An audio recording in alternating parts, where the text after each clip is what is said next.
under the head industrial relations.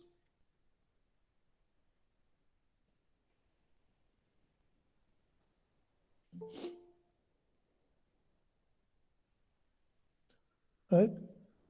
Industrial relations, as we all know, is defined as the relationship between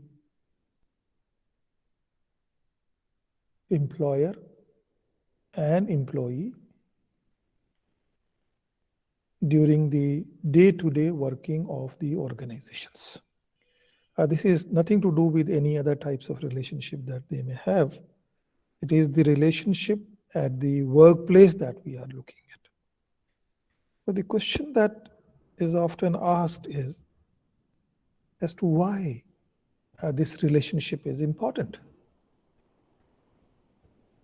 We know that historically the workers have been an exploited lot. And this exploitation basically started due to the development,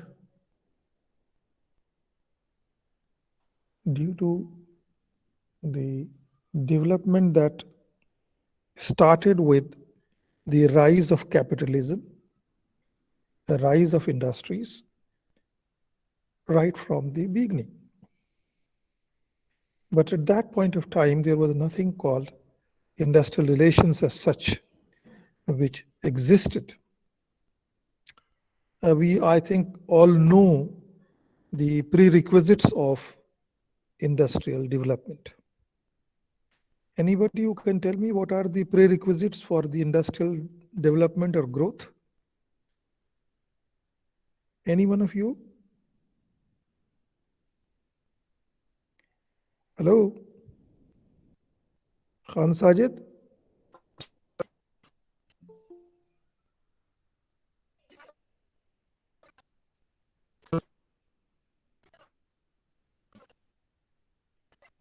Hello? Are you listening?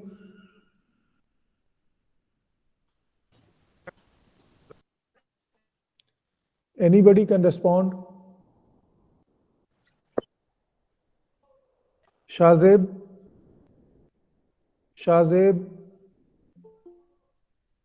Sabah? Yes, sir.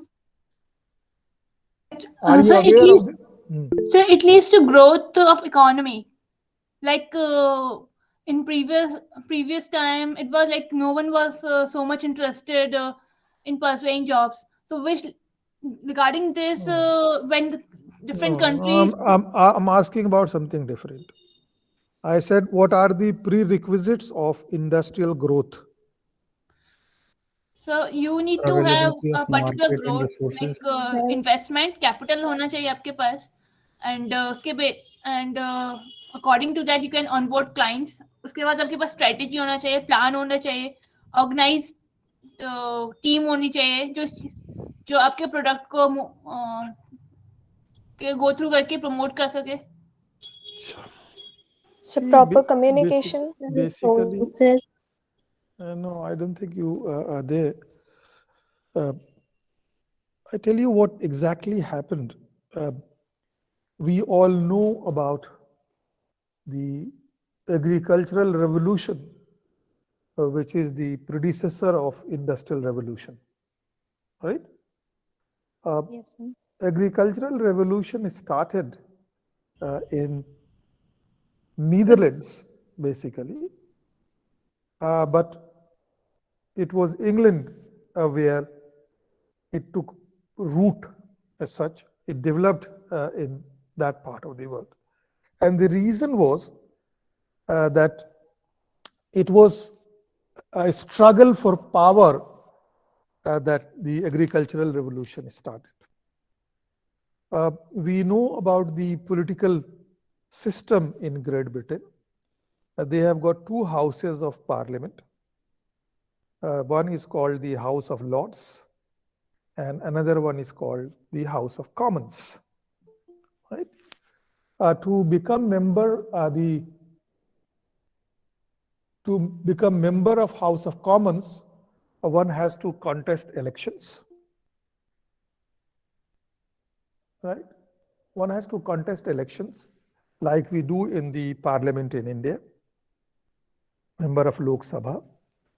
But to become member of House of Lords, uh, they have to own property in that country. Okay.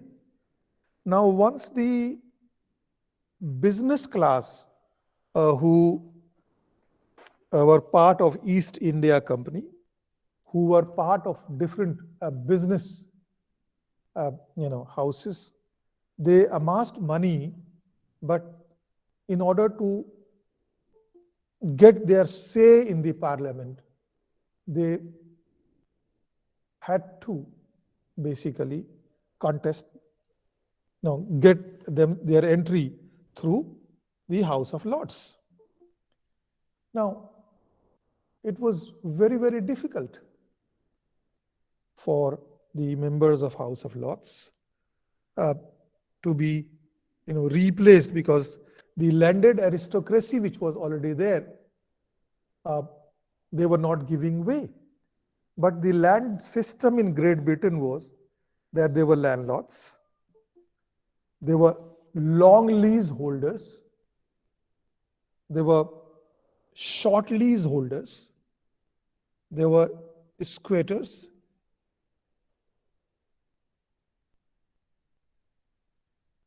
So landed aristocracy basically comprised of the landlords, the long lease holders, the short lease holders, the cottagers, and the squatters.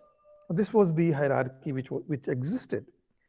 Landlord, we all know, were basically the landowners of the soil, owners of the soil. Long lease holders were getting lease for a maximum period of 99 years in lieu of the payment that they were making. Then we had the short lease holders. The short lease was for a maximum period of 10 years that they were getting. And there was cottagers who had the right to build their cottages on the lands of the landlords. They were also having right to fisheries in the ponds of the landlords, the waters that they owned. They also had right to, pick fruits and vegetables from the jungles that they owned. The squatters were those people who did not have right to have their houses or huts. They were living under the open sky, but they were working for the landlords, in lieu of which they had certain rights. Now, once the attack started from the newly emerging capitalist class, they started enclosing the lands. So the first person who were evicted from the lands were the squatters, followed by the cottages and short lease holders. Long lease holders were difficult to evict. And what happened that in order to increase their income, they started enclosing lands. So basically, enclosure movement started, which in today's terms in India we know as chakbandi. That if you have larger patch of land holding at one place, consolidating the land at one place, it will be easier for them to do farming, because initially what they were growing was wheat and potatoes. But what they needed was the cash crop to be grown, and for that purpose, they enclosed the land. Even the newly emerging capitalists who acquired land, they also started enclosure movement. And as enclosure movement started, the two classes of people, basically, the cottagers and the squatters, they got evicted from the land. They were having no source of income for themselves. So what happened that these people basically formed the surplus labor, which is one of the requirement for industrial revolution, right? Surplus of labor is one of the prerequisites of industrial growth or industrial revolution. Uh, the second thing that is required, we all know, is capital. These business class did earn money in their colonies world over, and therefore money was already available. But the third prerequisite is the moderate inflation, which has to be there in the market for the industrial growth. And this moderate inflation was caused because of the bullions, silver bullions that these sea pirates and others looted in the high seas, because it was the other European nations which occupied uh, South America. We all know about Brazil. We all know about Mexico. We all know about all these countries of the southern America. And from there, what they were doing was they were trying to bring a silver to their own country. And the only means of travel we all know was through the sea. So these Britishers, basically, those who were high sea pirates, they started looting those silver and bringing it to Great Britain and melting them and minting currencies, because currency at that point of time was at the face value. So not at, sorry, it was at the intrinsic value and not the face value. And therefore, a pound sterling was basically the silver which could be sold for a pound sterling. That was the kind of thing. So once this currency was being mint, because it was not the government which was minting currency, anybody could mint currency as it was at the intrinsic value. And therefore, what we find that this inflation also started. The fourth prerequisite is that you must have market to sell. All the colonies of Southern Europe, Southern America, all the colonies of the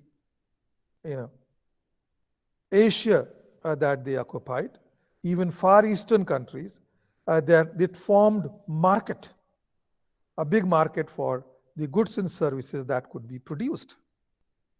It also happened that there were certain inventions that took place at the same time.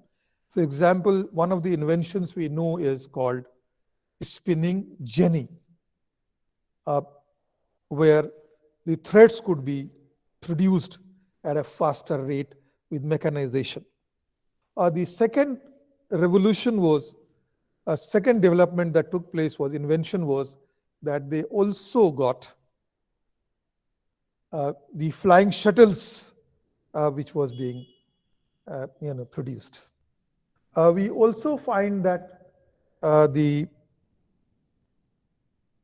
diesel engine was produced at the same point of time, which could take out water from the pits, from the mines, coal mines and other types of mines which was existing. And this led to revolutionizing the cotton textile industries in the Merseyside in Great Britain. This Merseyside is basically the region of Liverpool, Manchester, and so on and so forth. And it was Manchester which became the hub of the cotton textile development. And they started producing cotton textiles in bulk and selling it to the Indian market, thereby desolating the Indian industries, Indian muslin industry, which was famous all over the world.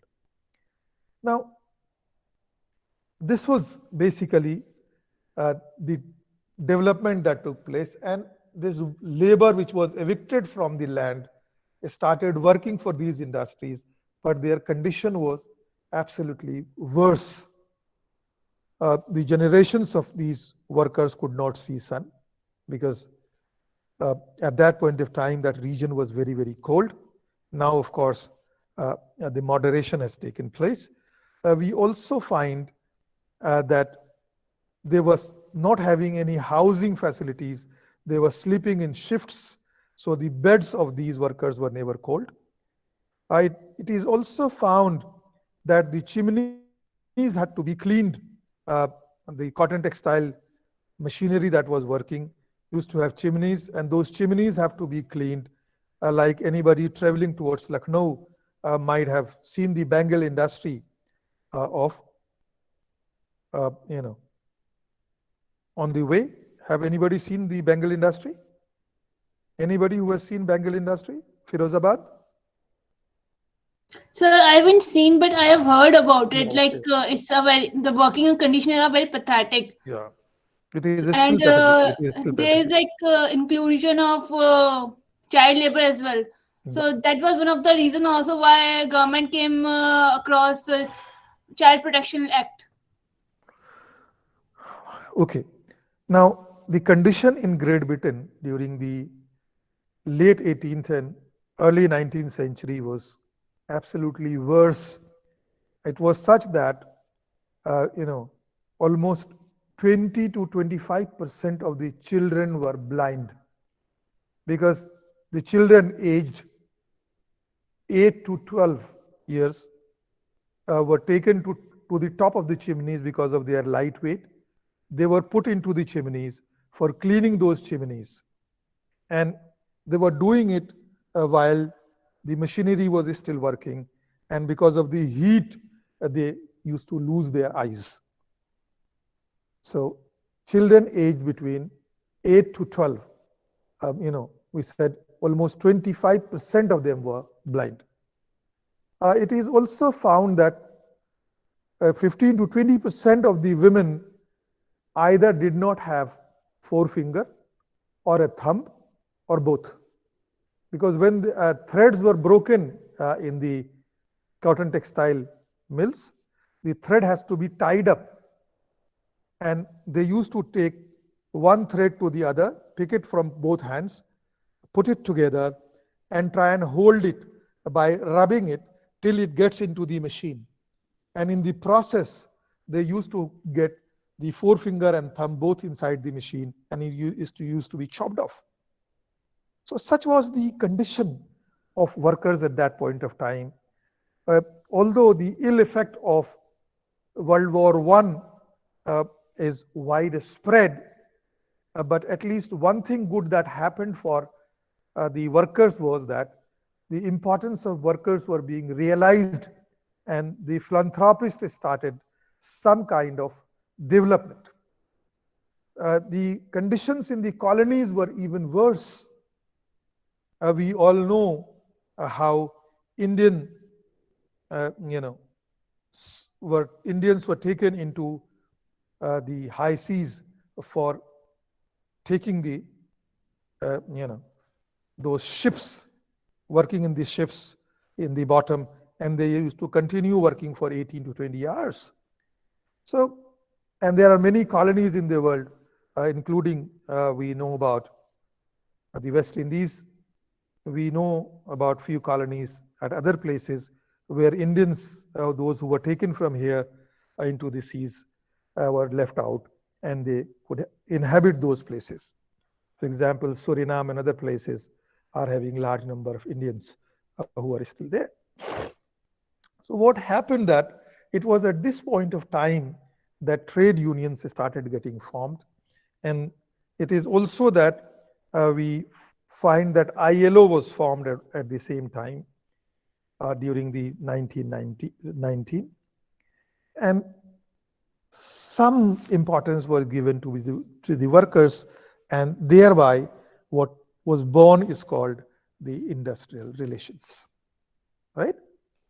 But if you look at as to why there is always tension between the capitalist and the workers, we find that by nature, what exactly the worker wants. The workers needs to maximize their interest in the form of their salaries, right? They always want to maximize their salaries and get their working conditions better. The capitalist, as against this, they want to maximize profit.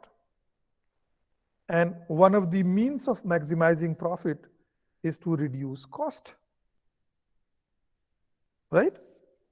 And therefore, there is always clash of interest between these two groups, that workers are being paid less so that the capitalists could maximize their profit, and therefore there is always some kind of tension that exists between these two groups. If you look at India as such, the condition is very, very typical. Now, India, as we know, if you read the preamble of the Constitution, was what was added during 1971-72 was a clause in the preamble of the Indian Constitution that India is, what does the preamble read? Sir, India is a socialist, secular, democratic republic. Yes, it is socialist. Yes, sir. The word socialist was added during 71-72, right? And once we know what is socialism, socialism is where means of production and distribution is to be controlled by the producers themselves. Those who produce would also control the means of production and distribution, right?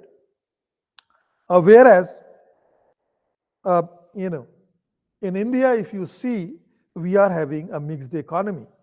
The sector is not owned by the public sector alone. We have got public as well as the private sector both operating at the same time, and therefore it is neither a capitalist system nor a socialist system. It is a mixture, a combination of the two. And in the combination, we find that exploitation and control both operates at the same time.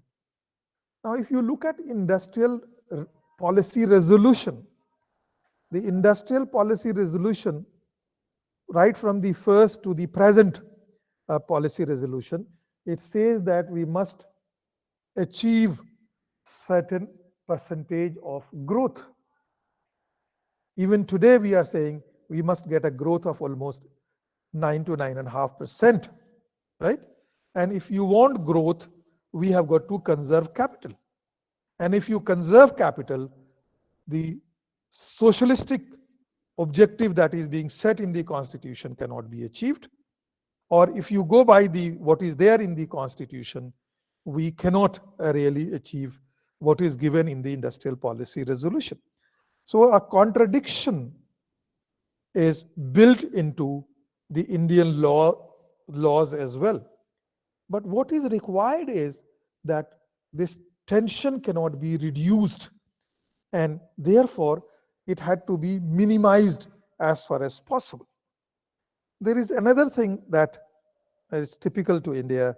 Once we got independence in 1947, we started owning the industry ourselves because the Britishers were driven out of India.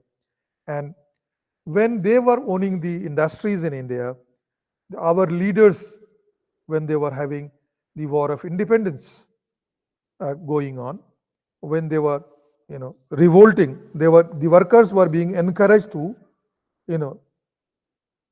launch a non-cooperation movement right from the beginning. But in 1942 onwards, it intensified. And in 8 to 10 years before we could get independence, we find that our workers got habitual of revolting against the establishment. And even after independence, the priority of these workers was to maximize their interest and resort to non-cooperation movement, resort to strikes, resort to other means of not producing because their interest was not being served. Whereas what the government wanted was that we must try and reconstruct Indian economy, as a result of which what we find that a large number of acts were being passed. So we talk about the Act of 1947, which is known as Industrial Disputes Act of 1947.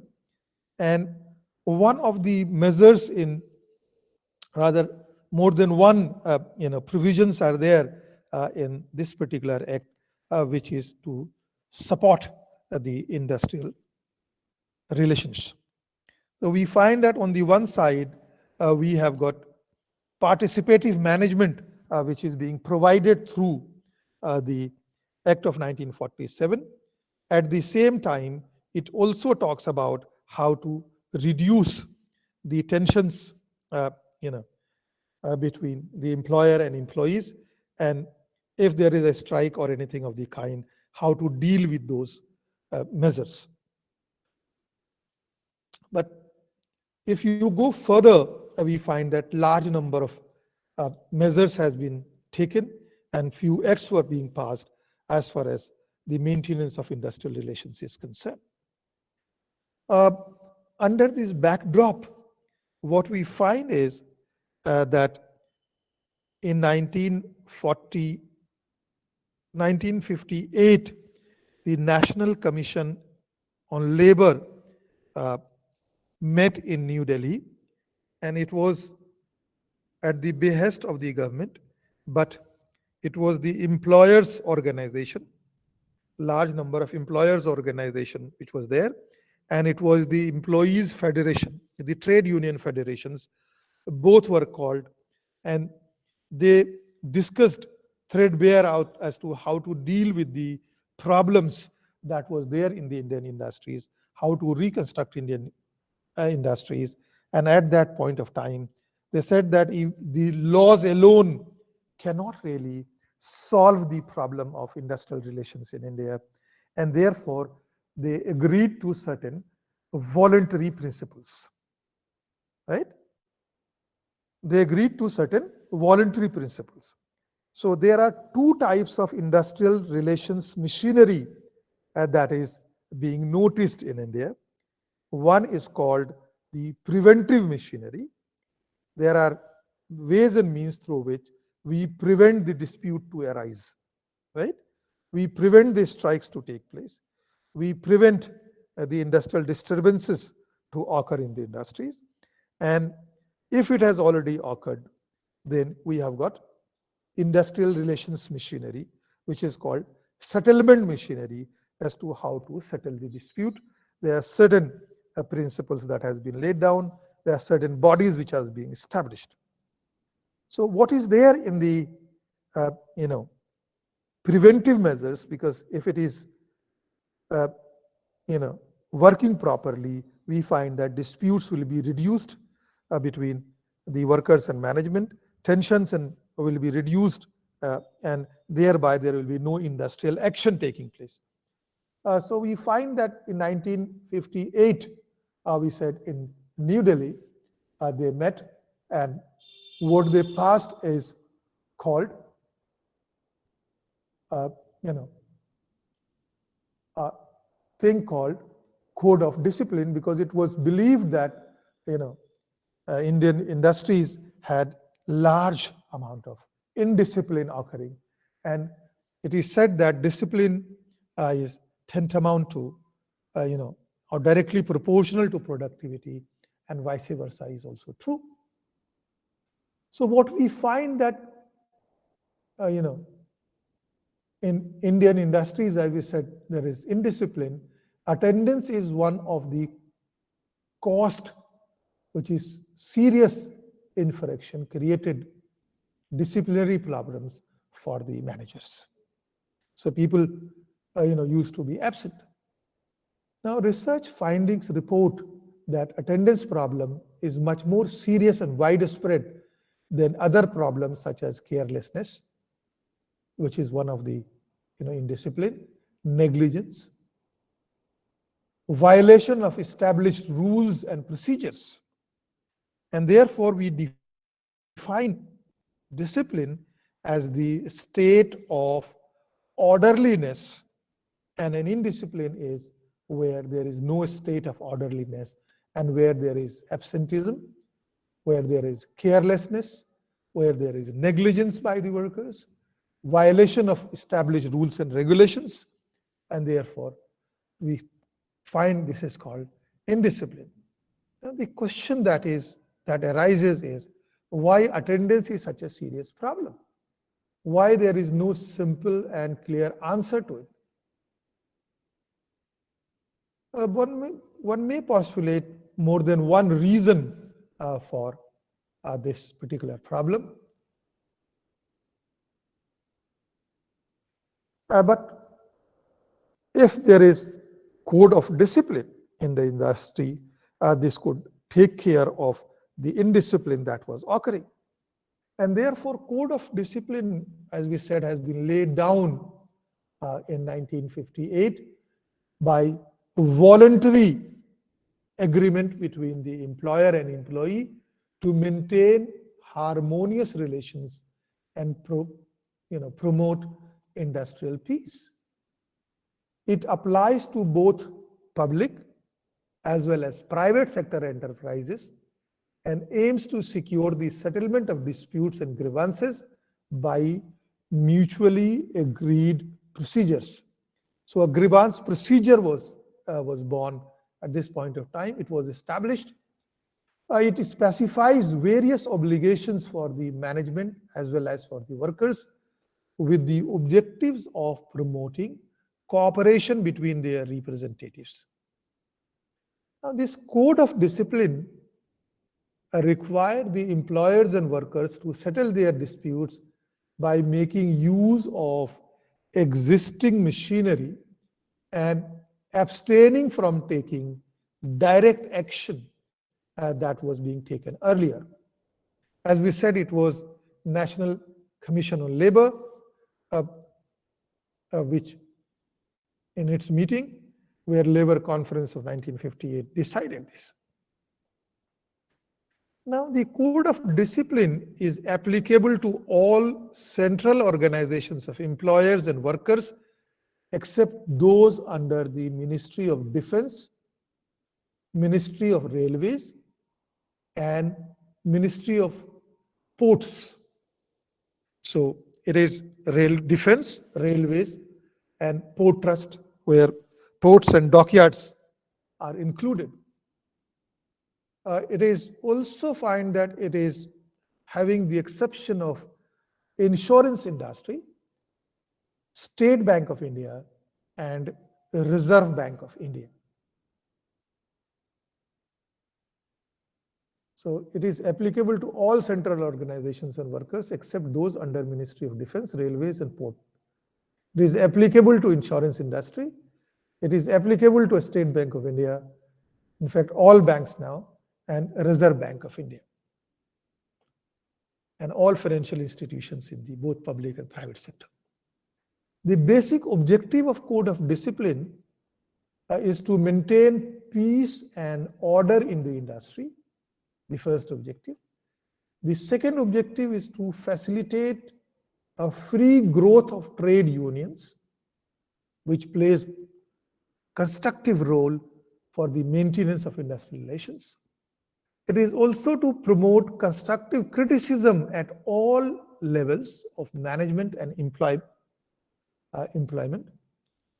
eliminate all forms of coercion, intimidation, violations of rules and regulations governing industrial relations.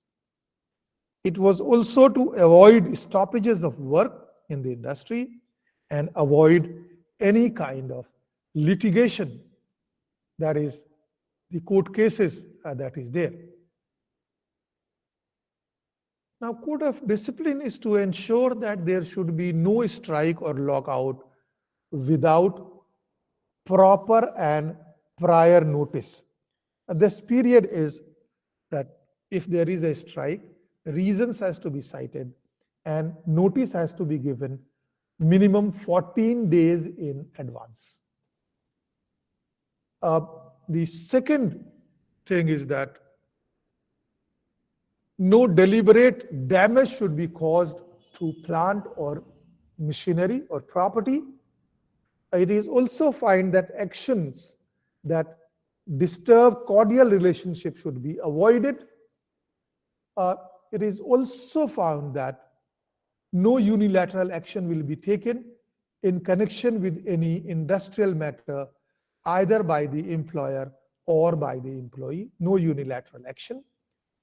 The existing machinery for the settlement of disputes should be utilized to the fullest, and it was to ensure better discipline in industry, and management and unions agreed to abstain from indulging in violation of rules and regulations. So this was basically what was there. So there were few things that management and unions jointly agreed to follow. There are certain things that management unilaterally agreed to follow, and there were certain things that unions on their own agreed to follow. Now, what was mutually agreed between the management and workers to jointly follow was that there should be no strike or lockout, as we said, without proper notice, no unilateral action, avoid litigation, neither party will recourse to coercion, intimidation, victimization, or go slow tactics. We also find that they agreed that the existing machinery for the settlement of dispute will be utilized with the utmost efficiency. And it also said that they will formulate a mutually agreed grievance procedure in the industry, which will ensure a speedy and fair and comprehensive investigation leading to a time-bound settlement. They also agreed that they will abide by the various stages of grievance procedure once it is established, and take no arbitrary action which would bypass the procedures. They also agreed that they will promote constructive cooperation between their representatives at all levels, as both workers and management agreed. Now, what did management unilaterally agree to follow? Management said that they will not increase workloads unless agreed upon or settled otherwise between the worker and management. So no increase in workload without consultation or discussions and agreement. They also said that they will not support or encourage any form of unfair labor practice, such as discrimination, victimization of any employees.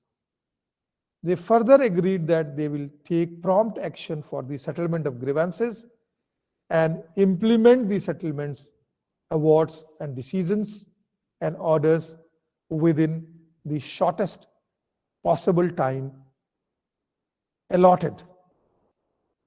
They also agreed that they will take appropriate disciplinary action against their officers and members in case inquiries revealed that they were responsible for participating in any form of action by workers leading to indiscipline.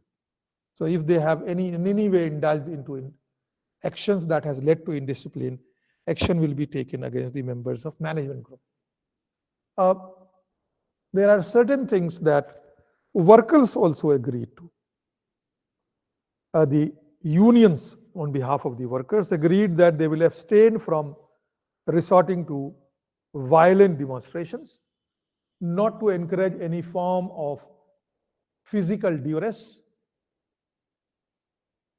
to discourage unfair labor practices such as negligence of duty, damage to property, and insubordination, to take prompt action to implement the awards by cooperating with the management. And they also said that they will abstain from instigating the employees to encourage any union activity during working hours. They also agreed that any member violating the code of discipline, action will be taken against that worker by the unions. Now, there are few terms that we have encountered in this particular point, where we said what union unilaterally agreed to. We said physical duress as one. We said unfair labor practices, which is defined as negligence. What is negligence of duty? The damage to property we all know, and we used a term called insubordination. What is physical duress? Anybody who can tell me what is physical duress in legal terms? Hello?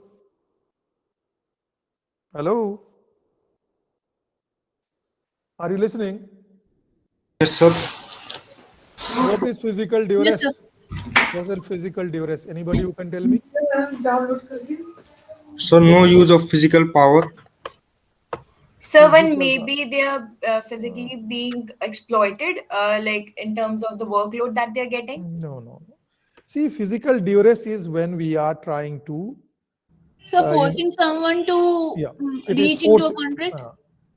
Not contract, forcing somebody, basically harassing them physically and mentally both, by say gherao, or by sit down, or by threatening them for any kind of action. बच्चे को उठा लूंगा, या water supply बंद कर दी घर की और ऑफिसेज की, बिजली काट दिया, राइट, और थ्रेट कर रहे हैं, वो that is called physical duress. Okay. Similarly, we uttered the term insubordination, where we basically do not follow the orders. If you are a subordinate and not following the order of your boss, that is called insubordination, which is there, right? I'll continue with, in discipline, code of discipline tomorrow. Thank you. If you have any question, but please feel free to ask. Any question that you have? Thank you, sir. This is not a question. I said, if you have any question, feel free to ask. Okay, dear, thank you. There are some people who had been trying to join after the time allowed. 5 minutes time is allowed, we all know. So would you please tell your friends not to poke after 11:25. Once it is 25, the entry is blocked. Okay, sir. Sure, sir. Sure, sir. Please. Thank you. Thank you so much, sir. Thank you, sir. Thank you, sir. Thank you, sir.